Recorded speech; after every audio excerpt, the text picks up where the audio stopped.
Dieu désire que ses enfants prospèrent. C'est la volonté de Dieu. La Bible dit à l'Éternel la terre, tout ce qu'elle renferme, les hommes et tout ce qui s'y trouve. Amen. Nous, y compris la terre et tout ce qui existe, nous sommes la propriété de Dieu. Amen. Amen. Nous sommes les intendants. Est-ce que tu peux dire à quelqu'un, tu es un intendant? Alors, c'est qui un intendant? Un intendant, c'est celui qui gère la propriété d'autrui et rend compte de la gérance. Je prends un exemple. J'ai un supermarché, j'ai une épicerie, d'accord? Je suis propriétaire. Alors, je cherche un gérant ou un intendant, quelqu'un pour gérer. Alors, ce n'est pas l'intendant, ce n'est pas sa propriété à lui. Parce que le soir, quand je reviens, alors il va me rendre compte. Alors, je vais lui dire, il y avait 5 sachets de sucre. Je trouve 2 sachets. Tu es supposé vendre 3. Je vois le prix des 2. Qu'en es-tu fait d'un sachet? Alors, tu vas me dire ce que tu as fait avec un sachet. Amen. Donc, je ne suis pas le propriétaire, mais je gère les biens d'autrui. Alors, je voudrais donc qu'on comprenne en fait que nous sommes intendants de l'argent que Dieu nous donne. Nous sommes intendants du corps que nous avons. Parce que la Bible dit dans 1 Corinthiens 6, verset 19, ne savez-vous pas que vous ne vous appartenez pas, que votre corps est le temple du Saint-Esprit?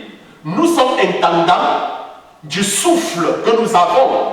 Est-ce que vous comprenez? Du souffle que nous avons. Nous sommes intendants du temps que nous avons, parce que même le temps que nous avons ne nous appartient pas. Ce temps appartient à Dieu. Nous sommes intendants de tout ce que nous possédons. La preuve en est, qui avez-vous vu lorsqu'il décède, emporte avec lui sa maison, emporte avec lui son compte en banque? Personne n'a jamais emporté. Amen.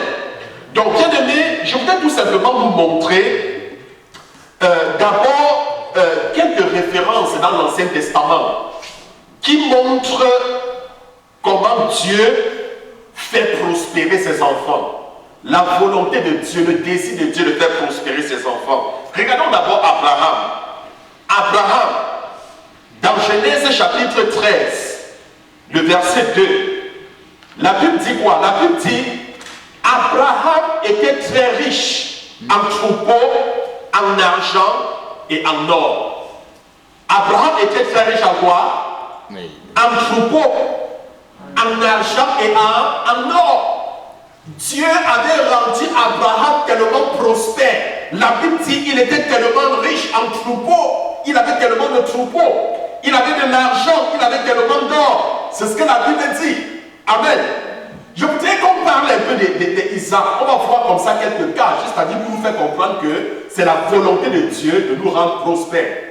Alors, regardons le cas d'Isaac et Jacob. Isaac et Jacob, dans Genèse chapitre 26, le verset 12 au verset 14. Genèse chapitre 26, verset 12 au verset 14. La Bible dit, Isaac s'aima dans ce pays et il recueillit cette année le centuple car l'Éternel le bénit. Est-ce que vous comprenez? La Bible dit, Isaac a semé, il a travaillé, il a semé cette année. Et Dieu a multiplié cela fois 100. C'est-à-dire, Dieu a multiplié ce qu'il avait semé par 100. Dieu l'a tellement béni. Écoutez, la Bible dit, cet homme devint riche et il alla s'enrichissant de plus en plus jusqu'à ce qu'il devienne fort riche. Écoutez, la Bible dit, Dieu a béni Isaac. Il était riche. Il allait en s'enrichissant jusqu'à devenir fort riche. Isaac était tellement riche parce que Dieu lui avait tellement béni. La Bible dit au verset 14, il avait des troupeaux de menu bétail et des troupeaux de grand bétail et un grand nombre de serviteurs. Et aussi, les Philistins lui portaient envie. Il était tellement riche au point où, parce qu'il était dans un autre pays, au point où les Philistins lui portaient envie. Amen. Parlons de Salomon. Dans 1 roi, chapitre 3, verset 13. 1 roi, chapitre 3, verset 13. Écoutez ce que Dieu dit à Salomon. Lorsque Salomon accède au trône, Dieu se révèle à Salomon en lui disant, que veux-tu que je fasse pour toi? Dis-moi, quel que soit ce que tu désires, je vais te donner. Salomon a dit, Seigneur, donne-moi la sagesse. J'ai besoin de la sagesse pour diriger ce troupeau, pour diriger ce peuple. Et Dieu lui dit quoi? Dieu lui dit, dans 1 Roi 3, verset 13, je te donnerai en outre ce que tu n'as pas demandé. Non seulement Dieu lui a donné la sagesse parce qu'il n'a pas demandé l'or, il n'a pas demandé l'argent, il a demandé la sagesse. Est-ce que vous comprenez? Dieu dit en plus de la sagesse que tu as demandé, même ce que tu n'as pas demandé, je vais te donner. Il dit, je te donnerai en outre ce que tu n'as pas demandé, des richesses et de la gloire, de telle sorte qu'il n'y aura pendant toute ta vie aucun roi qui soit ton pareil. Dieu lui dit, parce que tu n'as pas demandé l'or, parce que tu n'as pas demandé l'argent, je vais te donner ces choses que tu n'as pas demandé. De telle sorte que tu seras tellement riche, au point que dans ton époque, dans ta saison, il n'y aura aucun roi qui sera aussi riche que toi. Je vais te donner la gloire. Amen. Parlons un peu de Job. Dans Job 42, verset 12. Job 42, verset 12. La Bible dit ceci. Pendant ces dernières années, Job reçut de l'Éternel plus de bénédictions qu'il en avait reçues dans les premières. Il posséda 14 000 brebis, 6 000 chameaux, 1000 paires de bœufs et 1000 ânesses. C'est juste quelques illustrations. Amen. La Bible dit, Job, pendant les derniers moments de sa vie, il était tellement riche. Dieu l'a rendu tellement riche. Tellement.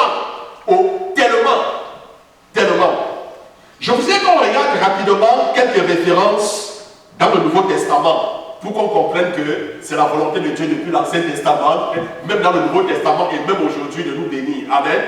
Alors, dans le Nouveau Testament, prenons Marc chapitre 10, le verset 29 au verset 30. Marc chapitre 10, verset 29 au verset 30. Jésus répondit, je vous le dis en vérité, il n'est personne qui, ayant quitté à cause de moi et à cause de la bonne nouvelle sa maison ou ses frères, ou ses soeurs, ou sa mère, ou son père, ou ses enfants, ou ses terres, ne reçoivent au centuple présentement dans ce siècle-ci des maisons, des frères, des sœurs, des mères, des enfants et des terres, avec des persécutions, et dans le siècle à venir, la vie éternelle. En fait, Jésus nous fait comprendre quoi? Jésus nous fait comprendre que il n'y a personne, il dit, je vous le dis en vérité, il n'y a personne qui, à cause de lui, à cause de Jésus, a perdu son travail, à cause de Jésus, a perdu son frère, a perdu ses sœurs, a tout perdu. Il dit, il n'y a personne qui ne reçoive au centuple. Ça veut dire quoi? Ça veut dire que à cause de Christ, tout ce que tu as perdu, il dit, je te rends au centuple. Est-ce que vous comprenez? Si tu as perdu un frère, si tu as perdu deux frères, il va t'en donner combien? Si tu as perdu un, il va t'en donner 100. Si tu as perdu deux, il va t'en donner 200. Amen.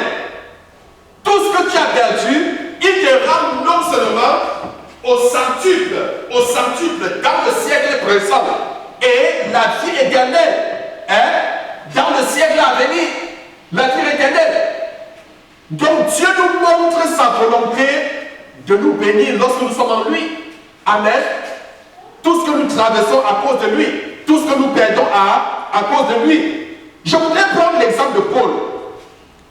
Paul n'a convoité ni or ni l'argent de personne pendant son ministère, parce qu'il gagnait bien sa vie en fabriquant des tentes.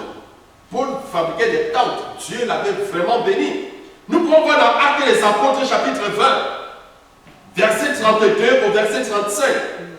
Actes chapitre 20, verset 32 au verset 35.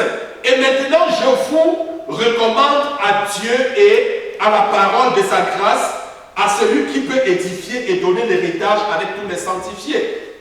Je n'ai désiré ni l'argent, ni l'or, ni les vêtements de personne. Vous savez vous-même que ces mains ont pourvu à mes besoins et à ceux des personnes qui étaient avec moi. Donc, Paul était autonome. Est-ce que vous comprenez? C'était un serviteur de Dieu qui travaillait et Dieu l'avait rendu comment? Prospère. Il était même en mesure de pouvoir aux besoins des autres. Est-ce que vous comprenez? Il n'attendait pas seulement des autres, mais il donnait. Est-ce que quelqu'un comprend cela? Parlons un peu de Jésus. Est-ce que vous savez que Jésus avait un trésorier? Hein? Mais oui, Judas était le trésorier. Amen. Jésus avait un trésorier. Mais est-ce que vous savez que Jésus a pris soin d'une équipe d'évangélisation d'au moins de 12 personnes? Hein? Les disciples étaient sous la responsabilité de Jésus. Jésus les nourrissait.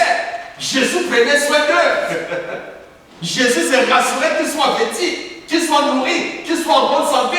Ils étaient sous sa responsabilité. Jésus portait une tunique sans couture. Est-ce que vous le savez? Sa tunique était sans couture. Ce qui était un vêtement très cher. Parce qu'à l'époque, les tuniques sans couture, c'était des vêtements très chers. Donc, pour nous montrer en fait comment Jésus lui-même était prospère. Jésus lui-même était riche. Ce n'est pas un cri pour un enfant de Dieu d'être riche. Amen. Parce que souvent, on veut faire comprendre aux gens que un enfant de Dieu, ça doit vivre dans la misère, ça doit vivre dans le contentement. Amen. Mais non. Amen. Mais cependant, je voudrais vous présenter les dangers de la prospérité, parce qu'il y a des dangers liés à la prospérité. Est-ce que quelqu'un le comprend? Est-ce que tu peux dire à quelqu'un qu'il y a des dangers liés à la prospérité? Alors, le premier danger lié à la prospérité, le désir d'obtenir la richesse pour l'amour de l'argent conduit à toutes sortes de maux.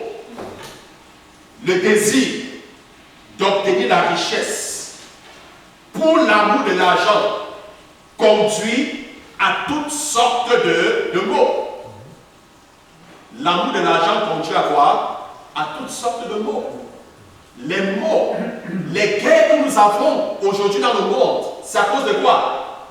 C'est à cause de l'amour de l'argent. La Libye a été détruite à cause de quoi? Parce qu'on convoitait ses ressources, l'argent, le pétrole, c'est ça. Est-ce que vous comprenez? C'est la cause de tous les maux, la cause. Il y a toujours l'argent derrière. Est-ce que vous comprenez? Il y a toujours un problème d'argent derrière.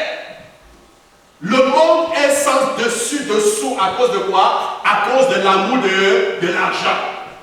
J'ai vu sur les réseaux sociaux une femme qui allait à l'hôtel, elle a invité sa soeur, elle a tué, elle a décapité sa soeur en petits morceaux, elle a mis dans une valise. Pourquoi? Parce qu'on lui a proposé 4 millions sur les réseaux sociaux. On a dit que si elle tue sa soeur, alors on va lui donner ces 4 millions. Alors elle dit qu'elle était endettée, elle avait des dettes à peu près d'1 million. Et elle allait au point d'assassiner sa soeur pour de l'argent, à cause de l'amour de l'argent. D'aucuns ont vendu les frères, d'aucuns ont trahi les sœurs. À cause de quoi? À cause de l'amour de l'argent. Bien aimé, la Bible dit dans 1 Timothée chapitre 6, le verset 9 et le verset 10. 1 Timothée chapitre 6, le verset 9 au verset 10. Mais ceux qui veulent s'enrichir tombent dans la tentation, dans le piège et dans beaucoup de désirs insensés et pernicieux qui plongent les hommes dans la ruine et la perdition. Car l'amour de l'argent est une racine de tous les maux. Et quelques-uns, en étant possédés, se sont égarés loin de la foi et se sont jetés eux-mêmes dans bien de tourments. L'argent est bien, mais l'amour de l'argent n'est pas bien. Est-ce que quelqu'un peut dire l'argent est bien, mais l'amour de l'argent n'est pas bien? Amen. L'argent est bon serviteur, mais mauvais maître. Amen. Ça veut dire, quand l'argent vous contrôle, c'est dangereux. Là, il devient votre maître. Mais quand c'est vous qui contrôlez, oui, il n'y a pas de problème. Amen. Il n'y a pas de problème. Donc, l'amour de l'argent, la Bible nous fait comprendre, nous conduit dans toutes sortes de maux, nous éloigne de la foi. Est-ce que vous comprenez? L'argent est bien, mais l'amour de l'argent n'est pas bien. Attention. Amen.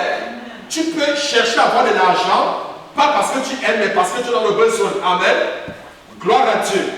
Donc, bien aimé, nous avons parlé du deuxième danger associé, n'est-ce pas, à la prospérité. Nous parlons du danger lié à l'entassement des richesses. Le danger lié à l'entassement des richesses. Ecclésiaste chapitre 5, verset 13. Ecclésiaste 5, verset 13. Il est un mal grave que j'ai vu sous le soleil des richesses conservées. Amen. En fait, Salomon, qu'est-ce qu'il dit? Il dit en fait que il y a un mal qu'il a découvert sous le soleil. Parce qu'il dit en fait qu'il n'y a rien de nouveau sous le soleil. Amen. Il dit que il a découvert un mal sous le soleil, c'est-à-dire un mal sur la terre, dans le monde des hommes. C'est quoi ce mal? Il dit, ce sont des richesses entassées, des richesses conservées. Est-ce que quelqu'un peut comprendre? Il dit, il est un mal grave que j'ai vu sous le soleil, des richesses conservées pour son malheur par celui qui les possède. En fait, les richesses conservées, il dit en fait que c'est même pour le malheur de celui qui fait comment? Qui les conserve. Est-ce que vous comprenez? La preuve en est, il y a des gens qui sont morts, qui ont laissé des milliards en banque. Hein? Et souvent même les familles, les enfants se divisent à cause de cela. Il y a la guerre entre les enfants, la guerre d'héritage. Les enfants s'entretuent entre eux. Vous savez que cet argent-là devient plutôt un malheur pour les enfants et non une source de bénédiction. Je ne dis pas de mettre de l'argent de côté pour ses enfants, c'est juste parce que je suis en train de dire. Amen. Gloire à Dieu. On va donc comprendre que la vraie bénédiction et la vraie richesse, c'est lorsqu'on n'est pas riche pour soi, mais lorsqu'on est riche pour Dieu. Amen. Dis à quelqu'un, ne sois pas riche pour toi, mais sois riche pour Dieu. C'est quoi être riche pour soi? C'est quoi être riche pour soi? Vous savez, dans le langage mathématique humain, on dit 1 plus 1 égale combien? 2. Ça, c'est le langage humain. Ça veut dire quoi? Plus j'amasse, plus je deviens riche. C'est ça, n'est-ce pas? Mais pour Dieu, 1 plus 1 égale 0. Ça, c'est le langage de Dieu. Ça veut dire quoi? Ça veut dire plus tu amasses pour toi, plus tu deviens pauvre. Est-ce que quelqu'un peut comprendre? Avec Dieu, plus tu amasses pour toi, plus tu deviens comment? Pauvre. Ne cherche pas à t'enrichir pour toi, mais cherche à t'enrichir parce que tu veux être une source de bénédiction pour les autres. Est-ce que quelqu'un me comprend? Cherche à t'enrichir parce que tu veux être une source de bénédiction pour les autres. Seigneur, bénis-moi et je vais bénir les gens autour de moi. Seigneur, rends-moi prospère. Seigneur, pour que je puisse aider les orphelins, les pauvres, les veufs, les démunis, ceux-là qui souffrent. Oui, c'est ça être riche pour Dieu. Est-ce que quelqu'un te comprend? Celui qui est riche pour Dieu, c'est celui qui reçoit et soutient les gens autour de lui.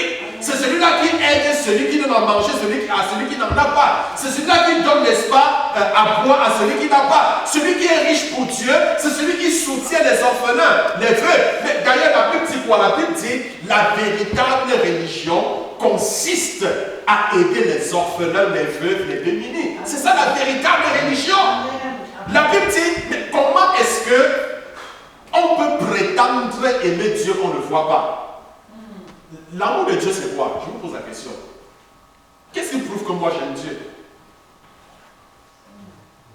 Est-ce que c'est parce que je dis Seigneur, je t'aime? Non. Mais Dieu dit ceci, c'est une plainte de la part de l'Éternel. Il dit, moi l'Éternel que vous ne voyez pas, vous prétendez m'aimer. Alors que ton frère que tu vois, tu ne parviens pas à l'aimer. Mais tu n'aimes pas Dieu. Ça, c'est de la sorcellerie. Est-ce que quelqu'un me comprend? Qu'est-ce qui prouve que j'aime Dieu? La preuve que j'aime Dieu, c'est lorsque je vais aimer mon semblable. Est-ce que quelqu'un me comprend?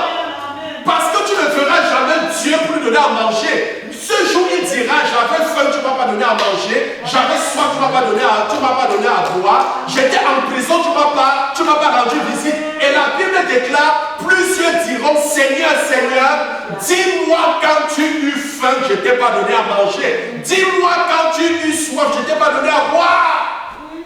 Jésus va te montrer ton frère à côté de toi. Il avait faim, tu ne l'as pas donné à manger. Il avait soif, tu ne l'as pas donné à boire.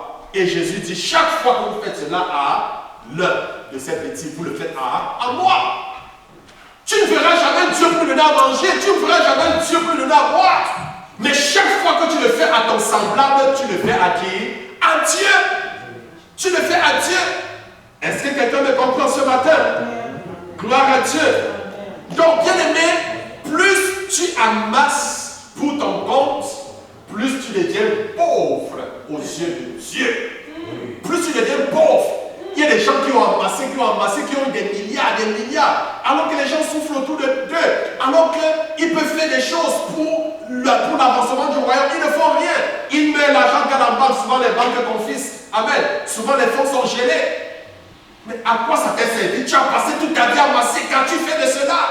Dieu t'a donné cet argent pour que tu amasses? Non. Écoutez-moi très bien, si Dieu te donne 100 $, est-ce que vous comprenez? Il sait que dans les 100 $, peut-être tu as besoin peut-être de 70 $ ou de 50 $.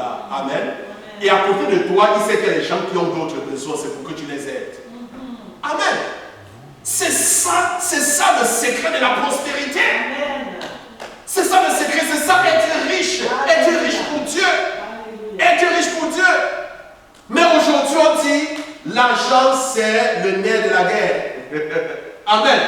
Même dans les foyers, affaire argent, non. C'est affaire très sérieux. Amen. On ne blague pas. Est-ce que vous comprenez? On ne blague pas. Donc, bien aimé, plus tu amasses, plus tu deviens pauvre. Regardons dans Luc chapitre 12. Luc chapitre 12, verset 15 au verset 21. Luc chapitre 12, verset 15 au verset 21. Puis il a dit, gardez-vous avec soin de toute avarice, car la vie d'un homme ne dépend pas de ses biens, fut-il dans l'abondance. Est-ce que quelqu'un me comprend? Car la vie d'un homme ne dépend pas de ses biens, fut-il dans l'abondance. Et il a dit cette parabole, l'était d'un homme riche avait beaucoup rapporté, et il raisonnait en lui-même disant, que ferai-je, car je n'ai pas de place pour serrer ma récolte? Voici, dit-il, ce que je ferai. J'abattrai des greniers, j'en bâtirai de plus grands, j'y amasserai toute ma récolte et tous mes biens. Et je dirai à mon âme, tu as beaucoup de biens en réserve pour plusieurs années. Repose-toi, mange, bois et réjouis-toi. Mais Dieu lui dit, insensé. Dieu lui dit quoi? Insensé. Cette nuit même, ton âme te sera redemandée. Et ce que tu as préparé pour toi, cela sera ce que tu as préparé, pour qui cela sera-t-il? Amen. Ce que tu as préparé, pour qui cela sera-t-il? Il en est ainsi de celui qui amasse des trésors pour lui-même et qui n'est pas riche pour Dieu. Qui n'est pas riche pour qui? Pour Dieu. Jésus le dit ensuite à ses disciples, c'est pourquoi je vous dis, ne vous inquiétez pas pour votre vie de ce que vous mangerez, ni pour votre corps de quoi vous serez vêtus. Mais en fait, la Bible dit quoi? La Bible dit que la vie d'un homme ne dépend pas de son portefeuille. La valeur d'un homme ne dépend pas de l'argent, du compte qu'il a en banque. Parce que certains pensent qu'ils sont très importants parce qu'ils ont un grand montant d'argent en banque. Amen. Ta vie ne dépend pas de ton compte en banque. Est-ce que tu peux dire à quelqu'un ta vie ne dépend pas du montant que tu as en banque?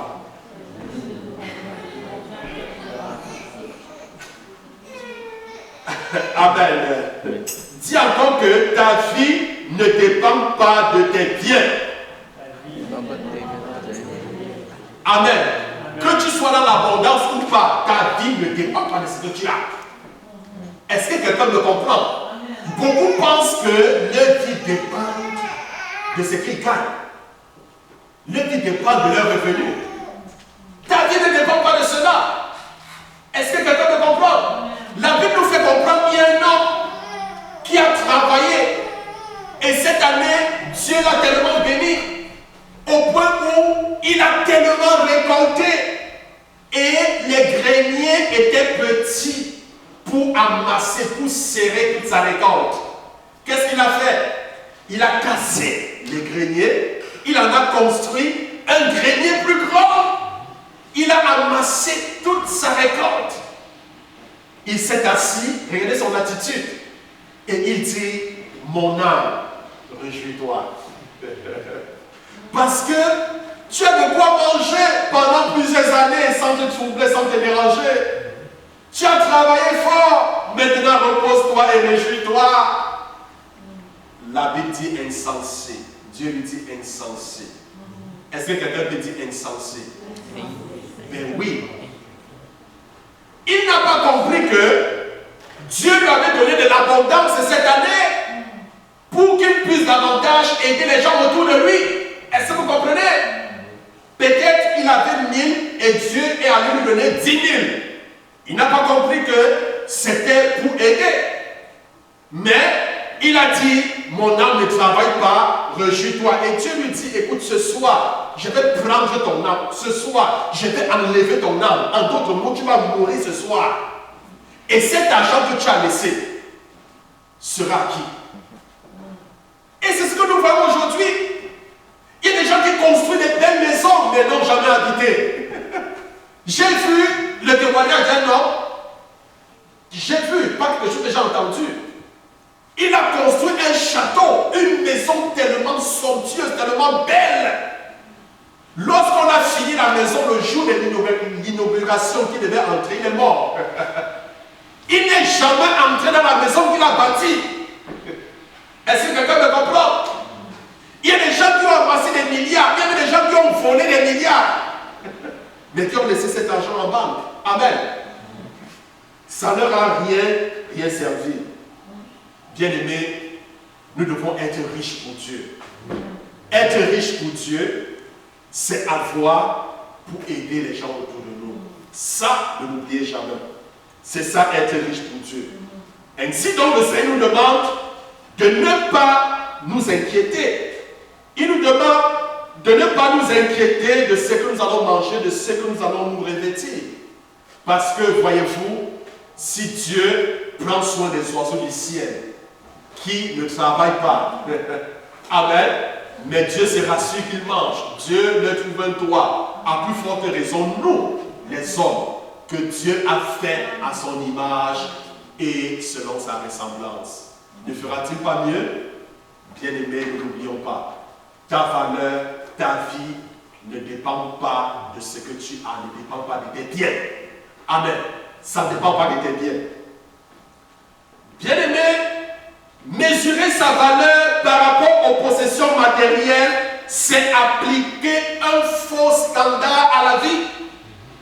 Mesurer sa valeur par rapport aux possessions matérielles, c'est appliquer un faux standard à la vie. Certains mesurent leur valeur par rapport aux biens qu'ils ont. Tu penses que parce que tu n'as rien, tu n'es pas important? Vous pensez que les hommes les plus importants, ce sont ceux qui ont des grandes maisons, ce sont ceux qui ont des millions en banque? Mais non! Non! Vous pouvez avoir des millions en banque, mais vous êtes zéro. Aux yeux de Dieu, vous n'êtes personne. Vous n'avez pas de valeur. Est-ce que vous comprenez? Ta valeur n'est pas définie par les biens que tu possèdes. Ta valeur n'est pas définie par cela. Bien-aimé, dans Proverbe chapitre 11, le verset 4. Proverbe chapitre 11, verset 4. La Bible dit au jour de la colère, la richesse ne sert à rien, mais la justice délivre de la mort. La Bible dit au jour de la colère, ta richesse là, ça ne peut pas t'aider. Est-ce que vous comprenez? Ta richesse, tes biens ne peuvent pas t'aider au jour de la colère.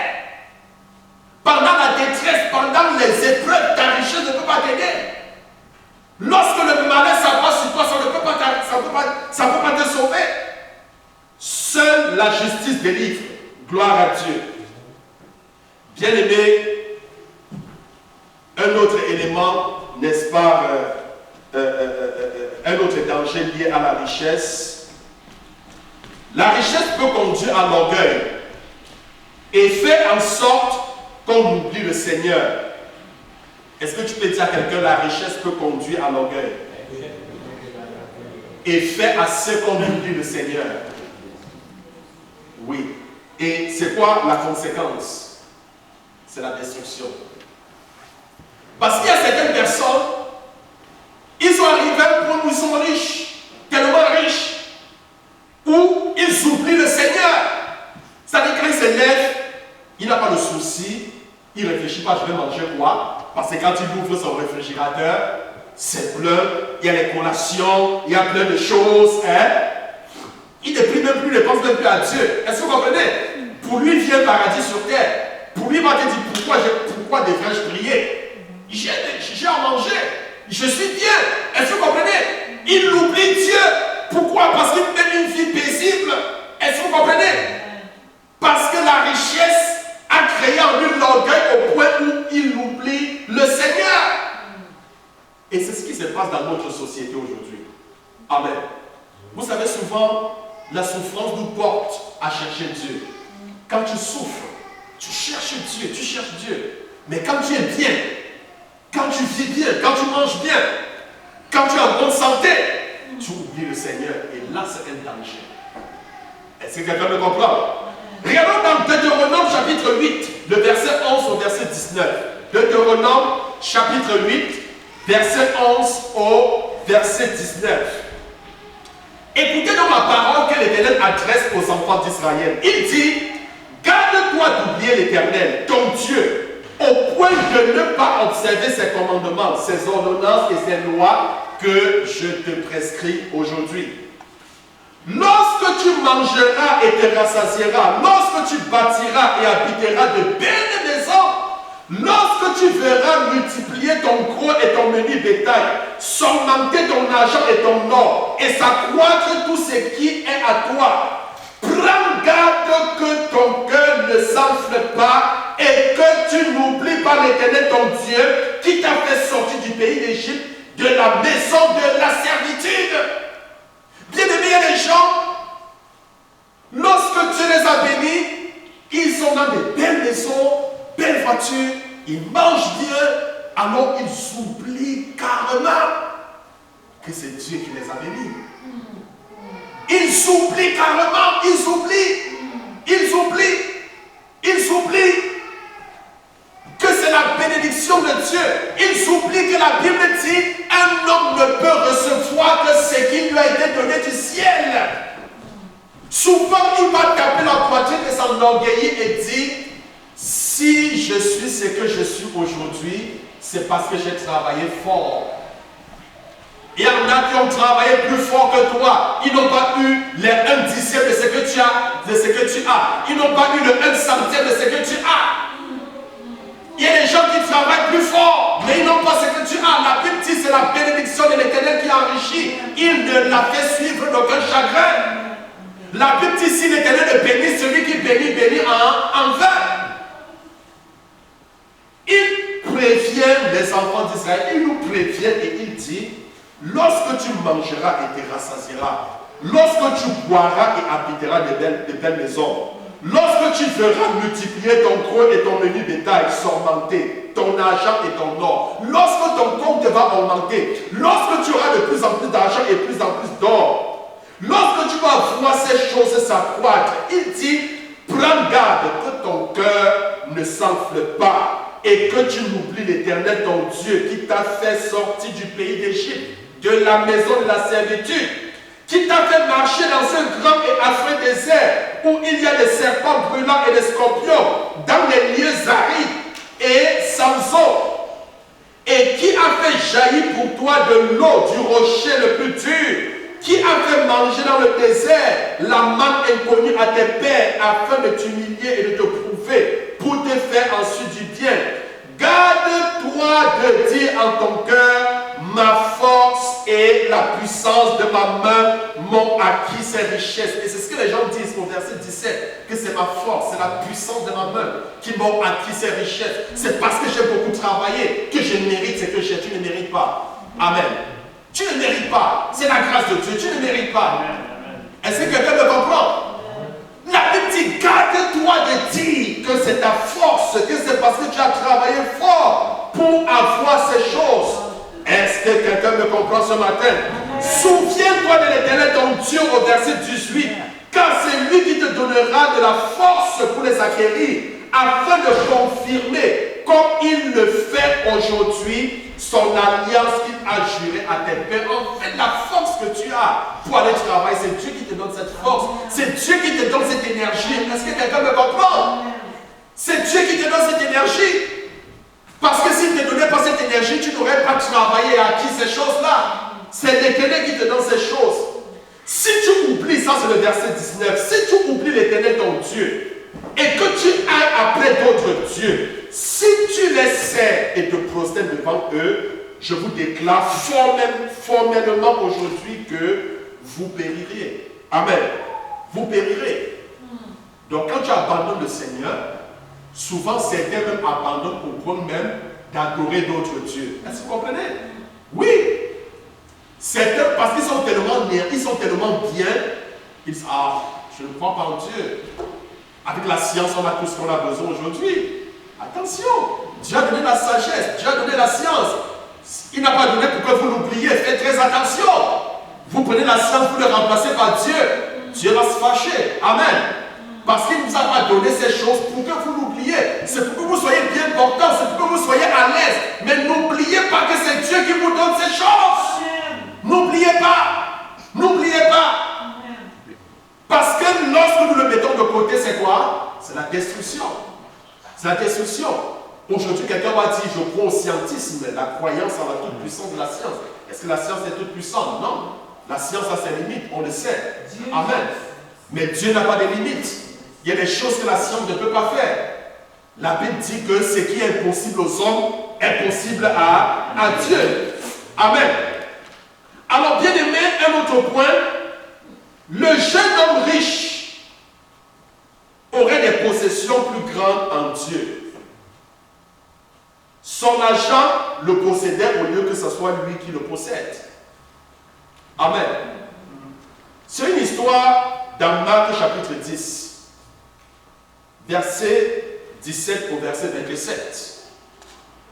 Marc chapitre 10, verset 17 au verset 27. La Bible dit, comme Jésus se mettait en chemin, un homme accourut et se jetant à ses genoux devant lui. Bon maître, lui demanda-t-il, que dois-je faire pour hériter la vie éternelle? Est-ce que vous comprenez? Jésus faisait chemin, et puis un jeune homme qui vient auprès de Jésus. Est-ce que vous comprenez? Il se jette aux pieds de Jésus. Il dit, bon maître, que dois-je faire pour hériter la vie éternelle? Qu'est-ce que je dois faire? Jésus lui dit, pourquoi m'appelles-tu bon? Il n'y a de bon que Dieu seul. Tu connais les commandements. Tu ne commettras point d'adultère, tu ne tueras point, tu ne déroberas point, tu ne diras point de faux témoignages, tu ne feras pas tort à personne, honore ton père et ta mère. Jésus lui dit, mais écoute, voilà les commandements. Tu ne dois pas faire ci, tu ne dois pas faire cela. Il lui dit en fait ce qu'il doit faire. Est-ce que vous comprenez? Pour hériter la vie éternelle. Il lui dit, alors il lui répondit, ça c'est le jeune homme. Maître, j'ai observé toutes ces choses dès ma jeunesse. En fait, l'homme dit à Jésus, tout ce que tu me demandes là, je les observe depuis ma jeunesse. Je ne rends pas de faux témoignages, je ne tue pas. Est-ce que vous comprenez? J'honore mon père et ma mère. Il dit, je le fais depuis ma jeunesse. La Bible dit au verset 21, Jésus l'ayant regardé, l'aima et lui dit, il te manque une chose. Est-ce que tu peux dire, il te manque une chose? Alors il dit, va, a, donne-le aux pauvres et tu auras un trésor dans le ciel. Puis viens et suis-moi. Mais, affligé de cette parole, cet homme s'en alla tout triste, car il avait de grands biens. Amen. Jésus, regardant autour de lui, dit à ses disciples qu'il sera difficile à ceux qui ont des richesses d'entrer dans le royaume de Dieu. Les disciples furent étonnés de ce que Jésus parlait ainsi, et reprenant, il leur dit: mes enfants, qu'il est difficile à ceux qui se confient dans les richesses d'entrer dans le royaume de Dieu. Il est plus facile à un chameau de passer par le trou d'une aiguille qu'à un riche d'entrer dans le royaume de Dieu. Les disciples furent encore plus étonnés et ils se disent les uns aux autres: et qui peut être donc sauvé? Jésus les regarda et dit: Jésus les regarda et dit: cela est impossible aux hommes, mais non à Dieu, car tout est possible à Dieu. En fait, nous voyons un homme qui vient donc vers Jésus et qui demande à Jésus ce qu'il doit faire pour entrer au ciel. Est-ce que vous comprenez? Jésus lui dit: voilà, tu dois observer ces commandements. Il dit: non, moi j'observe tout cela. Et puis Jésus dit: bon, maintenant il te reste une chose à faire. Hein? Il te reste une chose à faire. Puisque tu observes toutes ces choses, il te reste une chose à faire pour être riche, pour être dans l'abondance. Vends tous tes biens et distribue-les aux pauvres. À cette parole-là, non, il a dit: non, Seigneur, ça je ne ferai pas. Il est quitté de la présence de Jésus, étant tout triste. Est-ce que vous comprenez? Parce qu'il avait de forts biens. Hein? Il avait de forts biens. Donc, on comprend donc que c'est quelqu'un qui était possédé par son argent. Ce n'était pas lui qui possédait l'argent, mais c'est l'argent qui le possédait. Amen. Mais quand Jésus dit: ne vous amassez pas les trésors là où il y a la rouille, là où les voleurs viendront dérober, mais amassez-vous un trésor au ciel. Vous avez entendu parler de cette parole? Comment s'amasser les trésors au ciel? Lorsque je soutiens les veuves, les orphelins, les démunis, mais c'est ça la vraie religion. Je ne vous dirai pas assez. Amen. C'est ça la véritable religion. La véritable religion. Soutenir ceux qui sont dans le besoin. C'est comme ça même qu'on exprime l'amour de Dieu vis-à-vis, n'est-ce pas, de notre semblable. Alors, bien aimé, le problème, ce n'est pas l'argent. Est-ce que tu peux dire à quelqu'un: le problème n'est pas l'argent? Mais le problème, c'est notre attitude vis-à-vis de l'argent. Le problème n'est pas l'argent, mais le problème, c'est notre attitude vis-à-vis de l'argent. Le vrai test, écoutez-moi, le vrai test qui détermine si oui ou non on est en terrain sûr, c'est si nous sommes prêts à aider ceux qui sont dans le besoin. Amen. Je dis bien le vrai test qui prouve que nous sommes en terrain sûr ou pas. C'est si nous sommes en mesure d'aider ceux qui sont dans le besoin. Si nous sommes désireux de partager. Il y a certaines réalités, par exemple, ailleurs, qu'on ne retrouve pas ici. Est-ce que vous comprenez?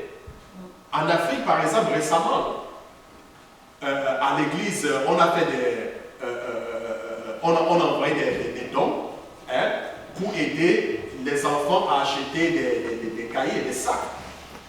Parce qu'il y a des enfants, si vous les offrez, ils n'auront pas du matériel scolaire parce qu'il n'y a pas de moyens. Parce qu'ils sont des démunis. Est-ce que vous comprenez? Ce sont des démunis. Ce sont des démunis. Il dit: je suis le mari des veuves et le père des orphelins. Il y a des orphelins qui souffrent, des veuves qui souffrent.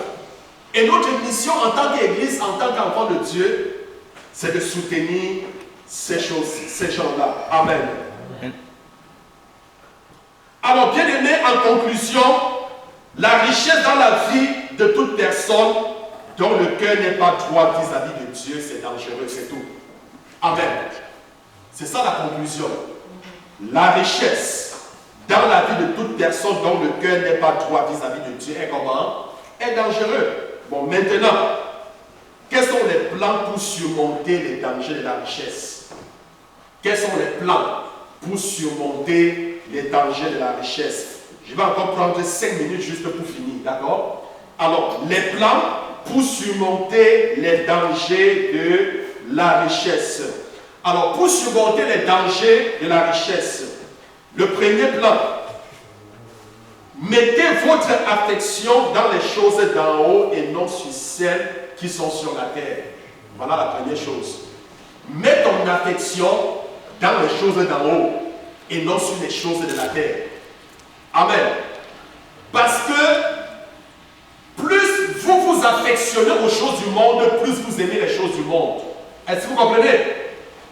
Mais si vous vous affectionnez aux choses d'en haut, aux choses célestes, vous allez plus aimer les choses d'en haut et moins aimer et détester, je dirais même les choses sur la terre. Est-ce que je me fais comprendre? Yes. Donc, affectionnez-vous dans les choses d'en haut et non sur celles de la terre. La Bible dit dans Colossiens chapitre 3, le verset 1 et le verset 2. Colossiens chapitre 3, verset 1 et verset 2. Si donc vous êtes ressuscités avec Christ, cherchez les choses d'en haut où Christ est assis à la droite de Dieu. Où Christ est assis à la droite de Dieu. Affectionnez-vous aux choses d'en haut et non celles qui sont sur la terre. Parce que lorsque nous commençons à nous affectionner aux choses du monde, la convoitise naît. Est-ce que vous comprenez? L'amour de l'argent, ça commence à venir. Est-ce que vous comprenez? C'est-à-dire, quand tu commences à t'affectionner aux choses de la terre, tu vas voir telle personne a une marque de voiture. Toi, tu as déjà une voiture. Mais à cause de la convoitise, tu veux aussi avoir une voiture comme la personne là. Est-ce que vous comprenez? Hein? Et maintenant, tu es prêt à tout faire pour avoir de l'argent, pour même pas de mauvaises voies, parce que tu vas avoir de l'argent pour avoir cette voiture. Est-ce que vous comprenez? Parce que tu t'affectionnes aux choses de la terre. Amen. Gloire à Dieu. La deuxième chose, ne cherchez pas à être riche, mais à être une bénédiction. Amen. Cherche à être une bénédiction. Amen. Et non à être riche. Parce que celui qui cherche à être une bénédiction, c'est celui-là qui veut avoir beaucoup d'argent pour aider aussi les autres. C'est celui qui demande pour aider. Est-ce que quelqu'un me comprend? Cherche à être une bénédiction et tu vas voir, Dieu va te surprendre. Dieu va te demander de venir. Gloire à Dieu. Est-ce que tu peux dire à quelqu'un, cherche à être une bénédiction? Le troisième point pour surmonter le danger de la richesse. Que donner soit votre objectif principal dans l'obtention de la richesse. Que donner soit votre objectif principal dans l'obtention de la richesse. Tu recherches les biens, la richesse, parce que ton objectif c'est quoi? C'est donner. Ton objectif c'est quoi? C'est donner. Tu recherches les biens. Tu cherches à avoir de l'argent parce que l'objectif c'est quoi? C'est donner. C'est un objectif sain. Amen.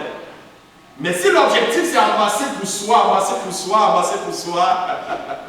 tu es riche pour toi, tu n'es pas riche pour Dieu.